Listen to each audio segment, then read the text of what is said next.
गुरुदेव, आप कहते हैं कि जब हम प्रभु का आश्रय लेते हैं तो प्रभु की सर्वज्ञ कृपा हमें सुधारने का काम करती है। जब हमें आवश्यकता होती है तो गुरुदेव प्रभु कृपा करके ऐसी प्रतिकूलता विधान करते हैं जिससे हमारे मोह और माया का नाश हो, ताकि उनके सिवा उनसे अधिक कोई और हमारा अपना ना रह जाए। परंतु गुरुदेव, ये जानते हुए कि प्रभु जो भी विधान कर रहे हैं हमारे मंगल के लिए कर रहे हैं, फिर भी उनके सिवा कोई अपना नहीं है, तो भी कभी कभी इस प्रतिकूल विधान पे मुझे अत्यंत क्रोध आ जाता है और शिकायत रहती है इस बात पर। क्रोध इसलिए आ जाता है ना, ममता रत सन ज्ञान कहानी, अति लोभी सन विरति बखानी। जो शरीर में ममता रखता है, शरीर के रिश्ते संबंधों में ममता रखता है, भोगों में प्रियता रखता है, वो प्रभु के विधान को मान ले आनंद पूर्वक असंभव। जो सबकी ममता ताग बटोरी, मम पद मन ही बांध बर डोरी, तब वो समदर्शी इच्छा कछु नाही, हर्ष शोक भय नहीं मन माही। ये स्थिति तब आती है।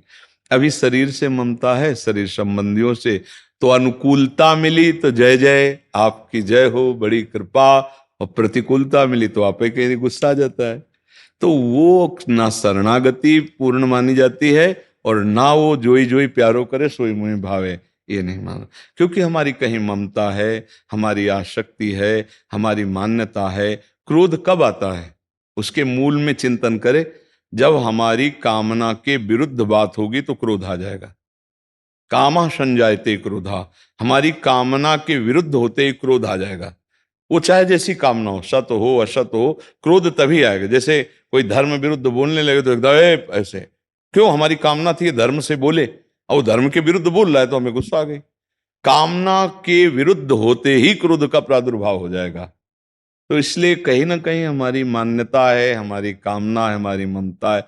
जैसे एक परिवार आया था कि हम बहुत समय से भगवान का आश्रय लिए हुए भजन करते, पर हमारे एक ही लड़का था, और वो कुछ वर्षों को बताया और बोले वो पधार गया।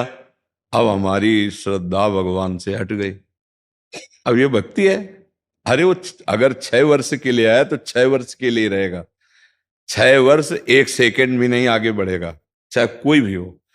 गर्भ में तो गर्भ में, जवानी में तो जवानी में, बुढ़ा, इसका नाम मृत्यु लोक है, सब मरेंगे। जैसे कसाईवाड़े में सब, भले उनको पंखा के नीचे रखा गया है, हरी हरी घास डाली जा रही, लेकिन नंबर पे वो काटे जाएंगे नहीं। ऐसे काल का कसाईवाड़ा है, समझो या ना समझो। काल का कसाईवाड़ा है मृत्यु लोक। इसमें हम सब लोग खूब हरा हरा चारा खा रहे हैं और समझ रहे हैं हमारी बड़ी सुविधा है। किस मिनट किस सेकंड काल कभी सामने आकर नहीं काटता है, वो घटना बनता है। बोले दिल फेल हो गया, एक्सीडेंट हो गया, कैंसर हो गया, अमुक बात हो गई, और वो सब काल के द्वारा है। काल कर्म के द्वारा प्रभाव प्रेरित है। जो तुमने कर्म किए उसी से प्रेरित होकर तुम्हारा वो लय करेगा, तुम्हारा नाश करेगा। अब ये मृत्यु लोक में रह करके जब नहीं जाना जाता इन रहस्यों को, तो लगता है मेरा बेटा और कहीं 6 वर्ष के बच्चे ने क्या पाप किया था, उसको भगवान ने ऐसा कर दिया। ऐसा भगवान की तरफ से नहीं है। अवश्य में भोक्तव्यम कृतम कर्म शुभा। हमारे कर्म अशुभ हो या शुभ, हमको भोगने पड़ते हैं।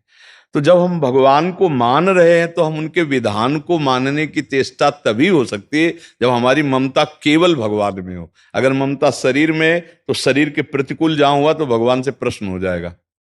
गुरुदेव, आगे का प्रश्न ये था कि मुझे गुस्सा इसलिए, क्रोध इसलिए नहीं आता है कि प्रभु ने ऐसा किया, क्योंकि आपकी कृपा से समझ में आ गया है कि संसार में कोई अपना नहीं है और वो प्रभु ने बचपन से समझाया है। परंतु क्रोध इसलिए आता है कि दुनिया में कुछ नहीं चाहिए, संसार में कुछ नहीं चाहिए, पर उनसे तो प्रेम की अपेक्षा रख सकते हैं ना, उनसे दुलार की जैसे आवश्यकता है। आश्रय किसी क्रोध की जरूरत नहीं, प्रेम की भिक्षा रो के मांगी जाती है, ऐसे प्रभु डांट के के। प्रेम। हाँ तो ऐसे भगवान से डांट के कोई मांगा है क्या? अपना प्रेम दो, नहीं गुस्सा आ रही है वे, ऐसे थोड़ी। जब कभी मांगा गया तो रो रो के मांगा गया ना। हा नाथ, हा प्राण प्रीतम, जैसी भी परिस्थिति आप कृपा करो, मुझे आपके चरणों में प्रेम। प्रभु से दैन्यता से प्रेम मांगा जाता है, गुस्सा करके थोड़ी मांगा जाता है, नहीं। और नाम जब करोगी ना तो दैन्यता आ जाएगी। कैसी भी प्रतिकूलता हो, नाम जापक में गुस्सा नहीं आता, रोना आता है।